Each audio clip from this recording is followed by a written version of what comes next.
There are about 1,500 Superfund sites that the EPA has designated. These are basically the most polluted sites in the country. And of those 1,500 or so, there are only 114 that the EPA says are not under control. Contamination is still a concern that it could affect human health, and 3 bases on the peninsula are on that list of 114 sites.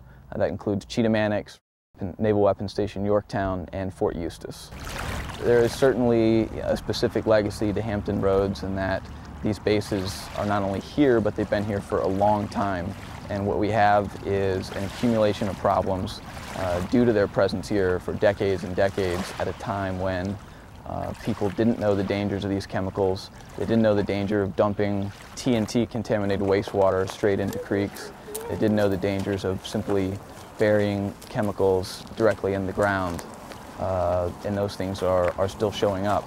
At all the bases on the peninsula, essentially what we have is a legacy of decades of bomb making and storing munitions, and also just a lack of awareness about what indiscriminate dumping of pretty severe chemicals will do. So a lot of these practices, which were routine, stopped in the 1970s, but we're still dealing with them. There's still PCBs showing up in fish and oysters. There's still TNT and DDT showing up in stormwater. There's still mercury and arsenic showing up in tests in soils and groundwater. A lot of the creeks here that are feeding the York River near the weapons station, near Cheatham Annex, have shown levels of PCBs in fish and oysters and other contaminants, and these are contaminants that stick in the ecosystem for decades. They don't break down.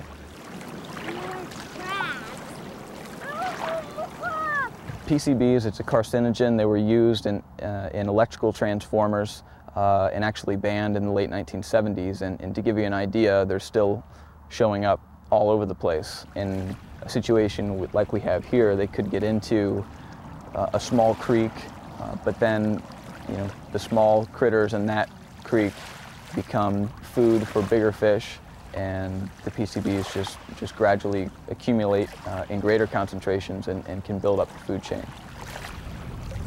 For people who come here regularly to harvest oysters and fish, should they be concerned?